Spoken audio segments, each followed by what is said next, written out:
আসসালামু আলাইকুম, আমি নাজমিন। আপনারা সবাই কেমন আছেন? আলহামদুলিল্লাহ আমিও ভালো আছি। আপনাদের সবাইকে নাজমিন ব্লগে স্বাগতম। আজকে আপনাদের মাঝে নতুন আরেকটি ব্লগ ভিডিও নিয়ে চলে এলাম। মিল্ক পুডিং বানাবো। এখানে আমি 6টি ডিম নিয়েছি। ডিমের সাথে পরিমাণ মতো চিনি নিয়ে নিলাম। আপনারা যে যার স্বাদ মতো পরিমাণ মতো চিনি নিয়ে নিতে পারেন। এবার ভালোভাবে ডিমটাকে ফেটে নেবেন। চিনিগুলো ভালোভাবে মিশিয়ে নেবেন যেন চিনির দানা না থাকে। তো এখানে আমার আগেই দুধ জাল করা ছিল, সেই দুধের মধ্যে আমি ডিমের মিশ্রণটা দিয়ে দিলাম। এবার ভালোভাবে এটা ফেটে নেব। দেখতে পাচ্ছেন ফেনা ফেনা ভাব হয়ে গেছে, মানে প্যাটার্নটা আপনারা যত ভালোভাবে মসৃণভাবে মেশাবেন আপনাদের কিন্তু পুডিংটা কিন্তু তত দেখতেও সুন্দর হবে, খেতেও অনেক ভালো লাগবে। এখানে আমি এলাচির গুঁড়া দিয়ে দিলাম। আমার কাছে যেহেতু ভ্যানিলা এসেন্স নাই, এই জন্য এলাচির গুঁড়া দিয়ে দিলাম।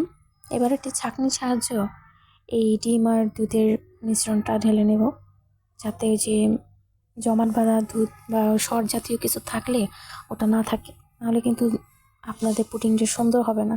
দেখা যাইতেছে কি ভিতর দিয়ে ছিদ্র ছিদ্র হয়ে যেতে পারে, পুডিংটা দেখতে সুন্দর লাগবে না। এই জন্য ছেঁকে নিলাম।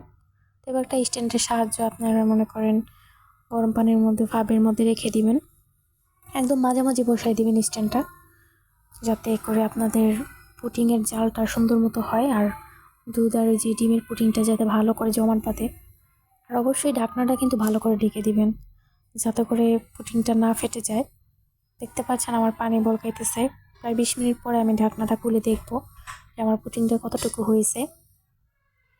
মাশাআল্লাহ অনেকটাই হয়ে গেছে, প্রায় শেষ পর্যায়ে। তো আমি একটা টুথপিকের সাহায্যে দেখবো যে আমার হয়েছে কিনা।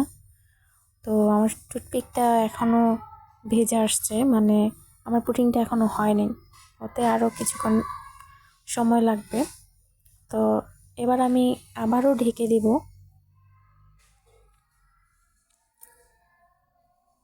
আমার ঢাকানো হয়ে গেছে। এবার প্রায় আবারও 10 মিনিট পর খুললাম।